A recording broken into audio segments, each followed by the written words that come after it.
నమస్కారం కృష్ణారావు గారు. ఐవీఆర్ టాక్స్కి పునఃస్వాగతం. మన ఐవీఆర్ టాక్స్లో గత ట్రంప్ గారు వచ్చినప్పటి నుంచి ప్రపంచంలో భయానక వాతావరణాల గురించి మనము చాలా ఎపిసోడ్స్ చేసుకున్నాం. అయితే ఇప్పుడు ఈ రోజు నాడు మనము ఇది ట్రంప్ గారు ఇది కాదు కానీ భారతదేశంలో కరెక్ట్గా 50 years ఆఫ్ ఎమర్జెన్సీ అది కూడా మనకు ఫస్ట్ భయానక వాతావరణం. మన డిగ్రీ కంప్లీట్ చేసి కాలేజ్ నుంచి బయటకు వచ్చిన తర్వాత 1975 జూన్ 25న ప్రధాని ఇందిరాగాంధీ గారు అప్పటి రాష్ట్రపతి ఫక్రుద్దీన్ అలీ అహ్మద్ సాయంతో ఈ ఎమర్జెన్సీని ప్రకటించారు. ఎందుకంటే ఎమర్జెన్సీ ప్రకటించింది అలహాబాద్ హైకోర్టు ఆమె ఎన్నికల అక్రమాలపై దోషిగా తేల్చి ఎంపీ పదవికి అనర్హురాలుగా ప్రకటించడంతో ఆవిడ ఎమర్జెన్సీ ప్రకటించి కంటిన్యూ చేశారు. బట్ ఈ ఎమర్జెన్సీ ఇంపాక్ట్ ఎంత ఇదిగా వచ్చిందంటే చాలా ఇంపార్టెంట్ రాజకీయ నాయకులందరినీ అరెస్టు చేసి వ్యక్తిగత స్వేచ్ఛలను అణచివేయబడి నిర్దోషులైన వారిని కూడాను దాంట్లో అరెస్ట్ చేయడం జరిగింది. ఎందుకంటే దీంట్లో ఈ maintenance of internal security act ద్వారా విచారణ లేకుండా చాలామందిని అరెస్ట్ చేయడం జరిగింది. అప్పట్లో మరి మనం గాంధీ గారి తర్వాత మనం చెప్పుకోవాల్సిన వాళ్ళలో జయప్రకాష్ నారాయణ గారు, ఆయన ఉన్నత వ్యక్తిగా ఆయన పెద్ద ఎత్తున ఉద్యమాలు చేపట్టారు. ఇన్ఫ్యాక్ట్ 1977లో ఈ జనతా పార్టీ ఆవిర్భావం కూడా అయింది. అయితే ఈ ఎమర్జెన్సీ ఎప్పుడైతే ఆల్మోస్ట్ ఒక 1 year 8 months అనుకోవచ్చు. 1977 మార్చిలో దీన్ని ముగింపు 21న ఎమర్జెన్సీని అధికారికంగా దాన్ని ఉపసంహరించుకోవడం జరిగింది. అయితే 1977లో జరిగిన ఎన్నికలతో ఇది వచ్చిన తర్వాత ఇది యాంటీ ఎస్టాబ్లిష్మెంట్ అని అనుకోవచ్చు, ఏదైనా అనుకోవచ్చు. కాంగ్రెస్ పార్టీ ఓడిపోయి జనతా పార్టీ అధికారంలోకి వచ్చింది. ఇది మనం మామూలుగా చూస్తుంటే ప్రజాస్వామ్యానిలో ఒక మత్స, ఒక బ్లాక్ ఎరా కింద మనం చెప్పుకోవచ్చు అనమాట. రాజ్యాంగ విలువల్ని పరిరక్షించవలసిన అవసరం అంటే వ్యక్తి అనర్హులు అని చెప్పడంతో పదవిని పెట్టుకుని దాన్ని ముందర తీసుకోవడం కోసం అని చెప్పేసి మొత్తాన్ని రాజ్యాంగాన్ని చేతిలో పెట్టుకున్న కాంగ్రెస్ పార్టీ మరి ఆ మూలాలు ఇంకా ఇప్పటికీ కాంగ్రెస్ పార్టీ కల్చర్లో అవన్నీ మనకు కనబడుతూనే ఉన్నాయి. సో ఈ 50 సంవత్సరాలు ఈ అయిన సంవత్సరం సందర్భంగా దాని మీద మనం కాలేజ్ నుంచి జస్ట్ ఫ్రెష్ డేస్ ఆ మెమరీస్ ఇన్సిడెంట్స్ అవి కాస్త వివరించుకుని ముచ్చరించుకుంటే బాగుంటుంది అనుకుంటున్నాను. మొత్తం పోస్ట్ గ్రాడ్యుయేషన్ అంతా ఎమర్జెన్సీలో నడిచినట్టు అన్నమాట. అదే మీరు అన్నట్టు 75 జూన్ ప్రాంతంలో మనం సిల్వర్ జూబ్లీ గవర్నమెంట్ కాలేజ్ వదిలేసాము. 76, 77 అనంతపూర్లో నేను ఎంఏ ఎకనామిక్స్ చేశాను. అది అయ్యే టైంకు ఎమర్జెన్సీ కూడా ముగిసిపోయింది మోరాలెస్. సో 2 years ఆ పీరియడ్ గడిచిపోయింది. దీనికి ముందు ఇంకొక చిన్న విషయాన్ని మనం రిమెంబర్ చేసుకొని దీనికి అన్వయిద్దాం. మిసెస్ గాంధీ మీద ఈ కోర్టు తీర్పు రావటానికి మేబీ 2 years ముందో 3 years ముందో ఇట్లాంటి జడ్జిమెంటే ఇంకోటి వచ్చింది. 3 years కాదనుకోండి, ఇంకా కొద్దిగా ముందుగానే 69, 68, 67, 68కి ఈమె ప్రైమ్ మినిస్టర్గా ఉన్నప్పుడే ఇంకొకటి వచ్చింది. అది ఎవరి విషయంలో 67లో వచ్చింది. ఇదంటే 75 అంటే ఆల్మోస్ట్ ఆల్ 7 years ముందు, 7-8 years ముందు చెన్నారెడ్డి గారి విషయంలో. చెన్నారెడ్డి గారి విషయంలో వందే మాత్రం రామచంద్రరావు అనే ఆయన ఆపోజిట్ క్యాండిడేటు వేసిన కేసులోని అంశాలు మోరార్లెస్ ఇందిరాగాంధీ కేసుకు సంబంధం ఉన్నటువంటి టైప్ వే. అంటే అధికార యంత్రాంగాన్ని దుర్వినియోగపరుచుకొని చెన్నారెడ్డి గారు ఎంపీగా గెలిచారనేది ఆయన పాయింట్. దాని మీద కోర్టు జడ్జిమెంట్ వచ్చింది. కోర్టు జడ్జిమెంట్ రాగానే మిసెస్ గాంధీ ఏమి రిక్వెస్ట్ చేసింది? మళ్ళీ చెన్నారెడ్డిని రిజైన్ చేయమన్నది. She insisted on his resignation. Resign చేశాడు. రిజైన్ చేశాడు, డిస్క్వాలిఫై అయినాడు. డిస్క్వాలిఫై అయ్యి రిజైన్ చేశాడు కాబట్టే ఆయన తెలంగాణ ఉద్యమాన్ని ఆ టైంలో నడపటం జరిగింది. నడిపి ఆ డిస్క్వాలిఫికేషన్ పూర్తయిన తర్వాతనే ఆయన యూపీ గవర్నర్గా వేశారు. అంటే ఇంకొకరి విషయంలో పాటించినటువంటి కొన్ని స్టాండర్డ్స్ను తన వరకు వచ్చేటప్పటికి ఆమె మర్చిపోయింది. అది చాలా క్లియర్గా అవుపిస్తుంది. సో అక్కడ చెన్నారెడ్డి గారి విషయంలో ఇన్సిస్ట్ చేసి ఇంప్లిమెంట్ చేసిన స్టాండర్డ్స్ తన దాకా వస్తే కానీ తెలియదు అన్నట్టు తన దగ్గరికి వచ్చేటప్పటికి ఆమె పూర్తిగా ఇంకో టాన్ తీసుకుంది. కోర్స్ ఇంకో నేపథ్యం ఉంది, దానికి దీనికి ఎంత లింక్ చేయగలం అనేది అది పక్కన పెడితే, ఒకటి ఆ పీరియడ్లో ఈమెను బయటకు పంపించటానికి ఒక పెద్ద కుట్ర అయితే జరుగుతుందనేది వాస్తవం. సిఐఏ తప్పకుండా ఆమెను ఇక్కడి నుంచి సీన్ నుంచి లేకుండా చేయడానికి చాలా ప్రయత్నాలు చేస్తుందనేది వాస్తవం. అప్పటికే చిలీలో చేశారు, అప్పటికే ఇండోనేషియా లాంటి ప్లేసెస్లో చేశారు, చాలా చోట్ల రిజిమ్స్ మార్చారు. ఇండియాలో చేయలేకపోతున్నారు. ఇండియాలో నెహ్రూ టైం నుంచి వచ్చినటువంటి ప్రభుత్వం ఏది కూడా అమెరికాకు అనుకూలంగా లేదు. ఈమె అసలు లేదు, ఈమె పూర్తిగా రష్యన్ సైడ్ అయిపోయింది. సో అదొక బ్యాక్గ్రౌండ్ ఉన్నది. బట్ దానిని దీనికి రిలేట్ చేయలేకపోవచ్చు. ఎందుకంటే అది ఎక్కడ కూడా ఉండుంటే ఈ ప్రాంతాలకు బయటకు వచ్చి ఉండేది. అది ఏమీ కాదు. ఈ జడ్జి ఎవరో కానీ చాలా క్లియర్ కట్గా కాన్షియస్గా ఒక డెసిషన్కి వచ్చి జడ్జిమెంట్ ఇవ్వటం జరిగింది. సరే, రిట్రాస్పెక్టివ్లో చూస్తే ఇవి చాలా చిన్న ఇష్యూస్ అవుతాయి. ఎందుకంటే ఈరోజు రాజకీయ నాయకులు చేస్తున్నటువంటి అరాచకాలు వాటిని చూస్తే చిన్న అఫీషియల్ మెషినరీని వాడుకోవటం ఎన్నికల సమయంలో అనేటటువంటిది అంత పెద్ద విషయంగా ఈరోజు మనకు అవుపించడం లేదు. ఆ రోజు మాత్రం legally as the judge was కరెక్ట్గా డెసిషన్ ఇచ్చాడు. ఈమెకు ఆ ఆక్సిజన్ ఎక్కడొచ్చిందంటే, లేక ఆ హైకోర్టు జడ్జి ఆర్డర్ను గనక సుప్రీంకోర్టు అప్హోల్డ్ చేసి ఉంటే చాలా ప్రమాదంలో పడి ఉండేది ఆమె, దాంట్లో ఏమీ డౌట్ లేదు. అక్కడ ఆమెకు ఆక్సిజను కృష్ణయ్యర్ గారు ఇచ్చారు. సుప్రీంకోర్టు జడ్జి వెకేషన్ బెంచ్లో కృష్ణయ్యర్ నాని పాల్కివాలా తరఫున వాదించడం. సరే, నాని పాల్కివాలా ఆర్గ్యుమెంట్స్ బ్రిలియంట్గా ఉన్నాయని ఆయన కూడా చెప్పాడు. దాంతో స్టే చేశాడు. దాంతో ఆ స్పేస్ వచ్చింది. ఆ స్పేస్ను ఉపయోగించుకొని వెంటనే కొట్టి పడేసింది, ఎమర్జెన్సీ పెట్టేసింది, మొత్తం అంతా సిస్టమ్నే మార్చి పడేసింది. ఏవైతే వాళ్ళు అవి రీజన్స్ ఆమె ఎన్నికను సెటిసైడ్ చేయడానికి ఏవి రీజన్స్ అన్నారో వాటన్నిటిని అమెండ్మెంట్లు తీసుకొచ్చి చేసేసి రిట్రాస్పెక్టివ్ ఎఫెక్ట్ ఇచ్చేసి తనను క్లీన్ చేసుకుంది. చేసుకున్న తర్వాత రెండు అక్కడ జరిగాయి. ఒకటి, మోరార్లెస్ ఈమె నేను ఇండియాకి ఇండిస్పెన్సబుల్ అనేటటువంటి ఒక భావనలోకి వచ్చేసింది. దాంట్లో ఏమీ డౌట్ లేదు. అంటే ఎస్పెషల్లీ ఆఫ్టర్ 1971 అనుకుంటా, 71 బంగ్లాదేశ్ వార్ తర్వాత ఇంకేమీ ఎదురు లేదన్న దీనికి వచ్చింది. అదొకటి. రెండోది, పెద్ద సైకో ఫ్యాన్సీ యూనిట్ ఒకటి ఆమె చుట్టూ తయారైపోయింది. అదే ఇప్పుడు ఎవరైనా లీడర్కు డౌన్ఫాల్ ఎక్కడ స్టార్ట్ అవుతుందంటే, ప్రాపర్ ఫీడ్బ్యాక్ ఇచ్చేటటువంటి లీడర్షిప్ లేకపోవటం. ఒక క్యాబినెటు, కలెక్టివ్ రెస్పాన్సిబిలిటీ, హోల్డ్ ఉన్న మినిస్టర్లు, మేడం ఇది కరెక్ట్ కాదు, ఇట్లా పోయటం మంచిది కాదు అనేది చెప్పగలిగినటువంటి మినిస్టర్లు ఎవరైనా ఉంటే లీడర్ కొంత ఫీడ్బ్యాక్ వస్తుంది. అది లేకుండా పోయింది. పనికి మాలిన వాడు ఆవిడెవడో అస్సాం నుంచి బారువా అని వాడు ఉండేవాడు. India is Indira, Indira is India అంటూ మొదలెట్టేశాడు. She also started feeling like that.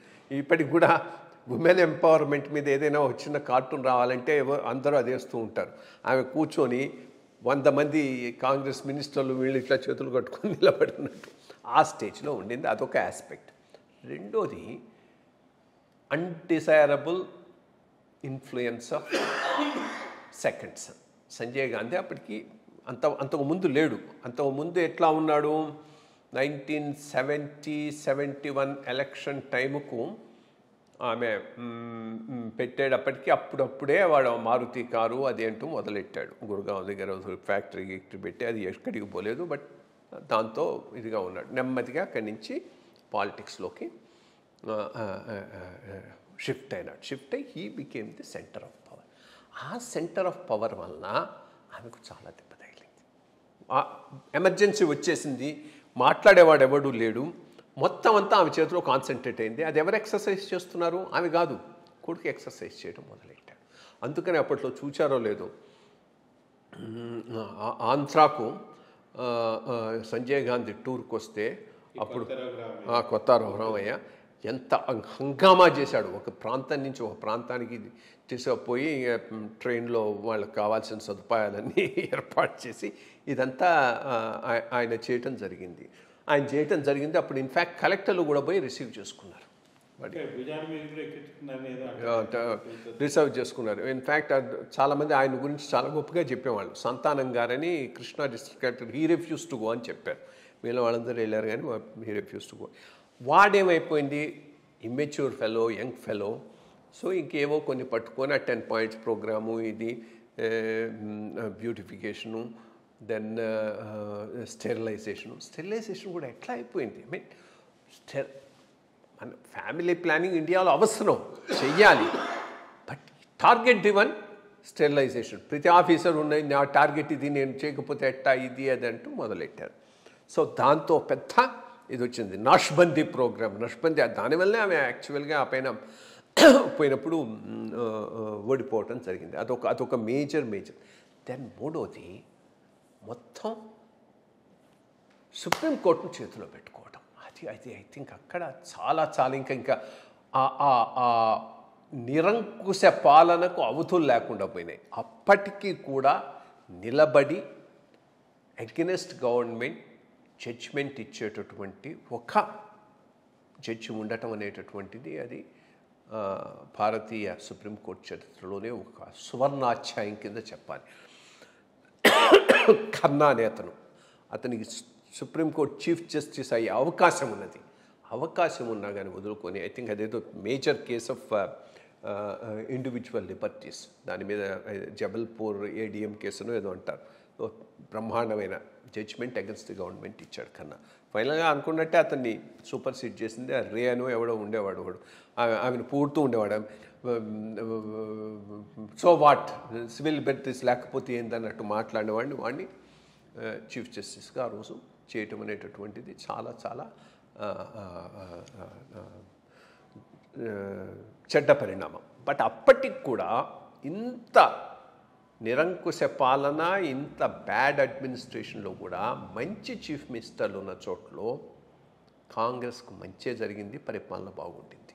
అటువంటి కొద్దిమంది చీఫ్ మినిస్టర్లు జలగం వెంకటరావు ఒకడు. అందుకనే చూడు, ఆ పైన జరిగిన ఎన్నికల్లో మొత్తం కంట్రీ అంతా పోయిన ఆంధ్రాలో వచ్చింది. ఆంధ్రాలో దానికి కారణం ఏంటంటే ఆ క్వశ్చనింగ్ ఎఫెక్టు చీఫ్ మినిస్టర్ ఇచ్చాడు. చీఫ్ మినిస్టర్ పాలన బాగుండటం దాంతో ప్లస్ అయింది. కాంగ్రెస్కి ఒక్కదానికి ఒక ఆంధ్రాలోనే అప్పుడు ప్లస్ కావటం జరిగింది. సరే, ఇంకా ఎంతమందిని వాళ్ళందరూ స్టాల్వర్డ్స్ని అందరినీ చేసింది కదా, అందరితో తీసి లోపల పడేసింది. జయప్రకాష్ నారాయణ్, జార్జ్ ఫెర్నాండెస్, సుబ్రహ్మణ్య స్వామి లాంటి వాళ్ళు డిస్గ్రేస్లో బయటికి వెళ్ళిపోయినారు. అది చాలా గొప్ప విషయం. బయట నుంచి అగెన్స్ట్ ఎమర్జెన్సీ పోట్లాడటం జరిగింది.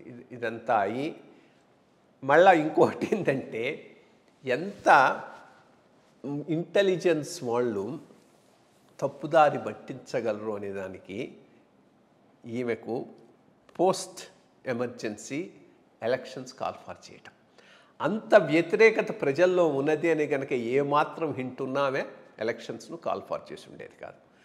ఈ ఇంటెలిజెన్స్ వాళ్ళు ఇచ్చిన ఫీడ్బ్యాక్ ఏంది, ఎక్సలెంట్, ఇంకేముంది, ఈ దెబ్బతో గెలిచిపోతాం మనం మళ్ళా అనేది ఆ కాన్ఫిడెన్స్ ఉండబట్టే ఎలక్షన్స్ కాల్ ఫర్ చేస్తుంది.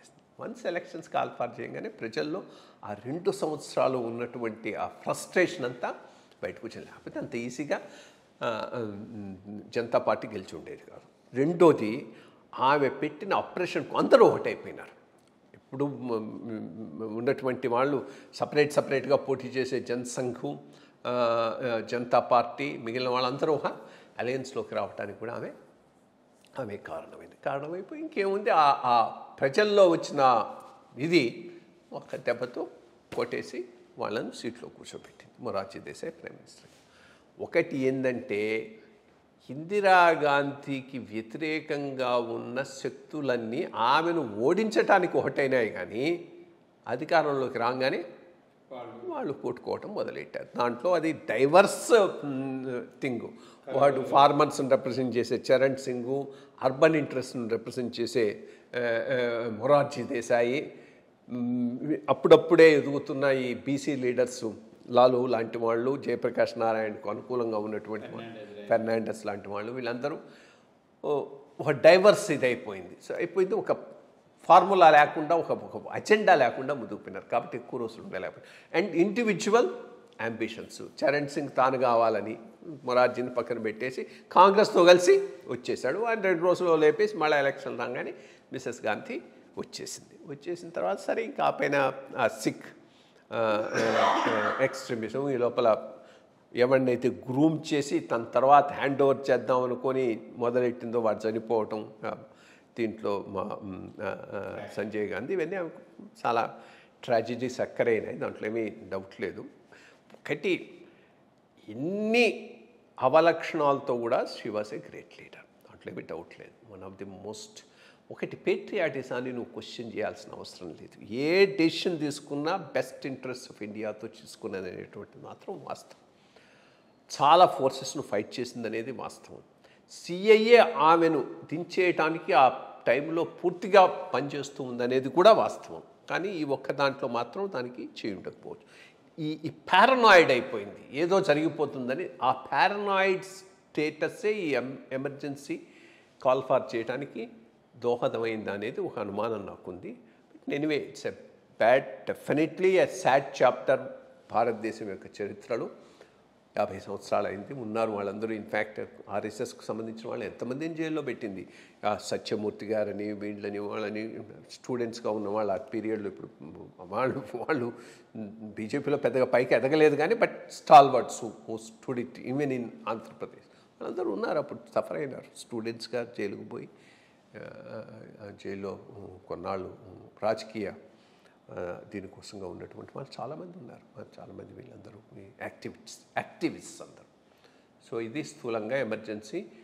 ఇంకో తడవ వచ్చే అవకాశం లేదు. ఎందుకనంటే ఇవన్నీ ఇన్స్టిట్యూషన్స్ స్ట్రాంగ్ అయ్యే కొద్దీ ప్రజాస్వామ్యం ఒక 50-60 సంవత్సరాలు ఏ దేశంలోనైనా కానీ సమర్థవంతంగా సర్వైవ్ అయితే ఆ పైన దాన్ని ఎన్నుకునేటం కూడా కష్టం. ఆ ఫేజ్లో కనుక అది కంటిన్యూ అయ్యి ఉంటే మళ్ళీ డెమోక్రసీ కూడా వచ్చి ఉండేది కాదు ఇండియాలో, పాకిస్తాన్లో లాగా. మిలిటరీ స్ట్రాంగ్ అవుతాం. ఆఫ్కోర్స్ ఇంక అప్పుడు మిలిటరీ సపోర్ట్ కూడా ఉంది, లేకపోతే చేయగలిగి ఉండేది కాదు. ఒకట్లే ఇండియాలో మిలిటరీ రూల్ అనేటటువంటిది రూల్డ్ అవుట్. ఎందుకంటే first thing, it's two divorce. దీనిని అట్లా అనుసంధానం చేయటం అనేది మిలిటరీ కూడా చేత కాకపోవచ్చు. సో ఇది బ్యాక్గ్రౌండ్. 50 సంవత్సరాలైనా ఒక dark period. Good, we all hope and are sure, actual I'm sure అది మళ్ళీ వచ్చే అవకాశం లేదు. తప్పకుండా ప్రజాస్వామ్యం కంటిన్యూ అవుతుంది. నమస్కారం అండి. గత స్మృతులను చాలా చక్కగా నెమరు వేసుకుని ఆ ఎమర్జెన్సీ విషయాలన్నీ చెప్పినందుకు నమస్కారం.